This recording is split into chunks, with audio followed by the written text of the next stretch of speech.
Hello, this is Jeff, otherwise known as the Wizard Cards RV guy, and I'm going to chronicle this catastrophic failure I had on our leaf spring heading into Tucson, Arizona. I-10's got a lot of bumps there, and something happened on the way.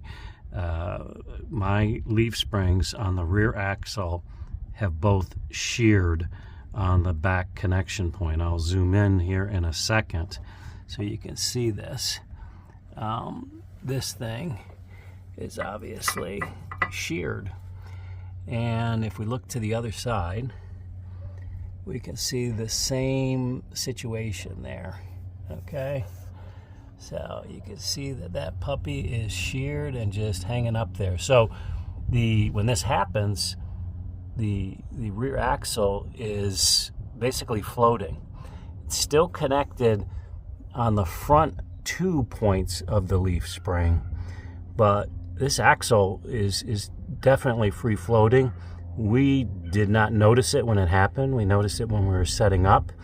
So right now I'm in the process of getting an RV repair service out here to see what's going on and estimate how far the damage is. I mean, without question, the leaf springs need to be replaced, but we could have some bent axles, and we'll have to look at the entire suspension and brake system and make sure we don't have any peripheral damage. So we'll keep you posted. Okay, so here is the status at the end of day one. We've got the axles off there. That puppy's down. We're going to go ahead and replace the leaf springs on the front axle as well.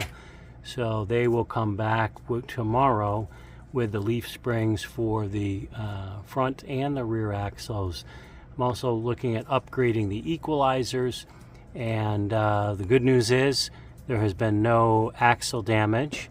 Okay, however, the propane line did get compromised. It did get damaged. So whenever you have an incident like this, make sure you check that propane line to ensure there's no damage. So tomorrow we'll get this thing put back together with new parts.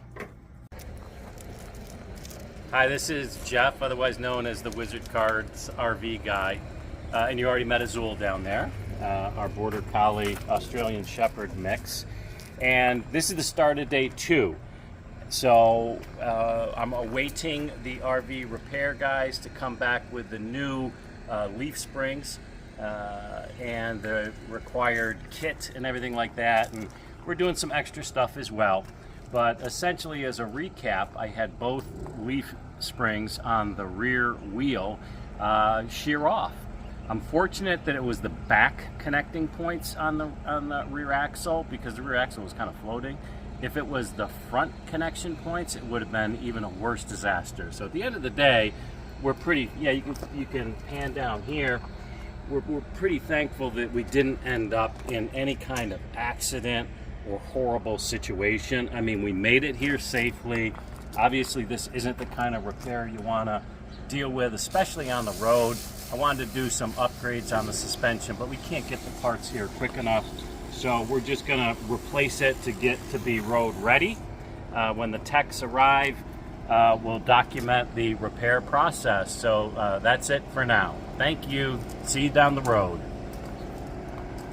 All right, so today is install day. I'm working with Steve from All RV Service in Tucson. They responded within, I don't know, 6 or 8 hours. They had a crew out here to tear it apart. Now they got all the parts, and we're going to do the install. So, Steve, could you give us a little bit of an overview of the job? All right, so yeah, there was the broken leaf spring there, one on each side. So basically we're just disassembling and reassembling with new parts, new bushings, new hardware, repacking all the bearings, make sure everything's nice and clean and in good order.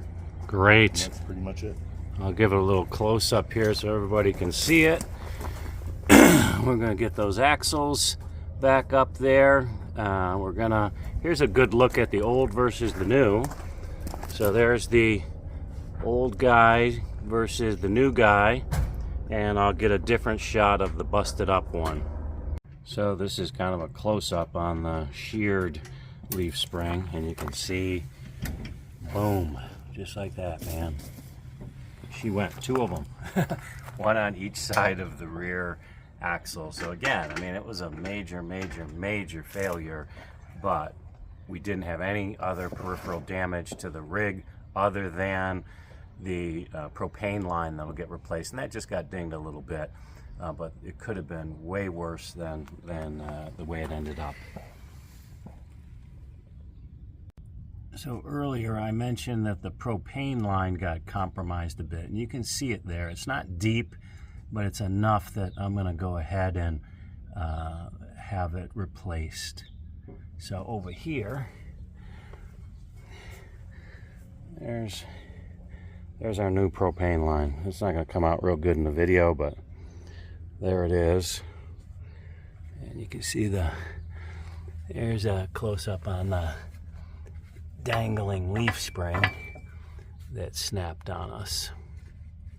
Hey, we're back here. This will be a final wrap-up on this video. I have a couple of things to share. So we're all fixed. We're ready to go. We're road ready. Now, we did have this one last piece of leaf spring that the tech and I looked at very closely. And if you pan in here, I'll show you a couple of things.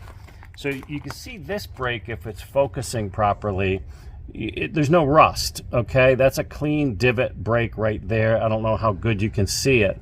Whereas over here, this is a divot that has rust, and it's a break into the metal that has rust.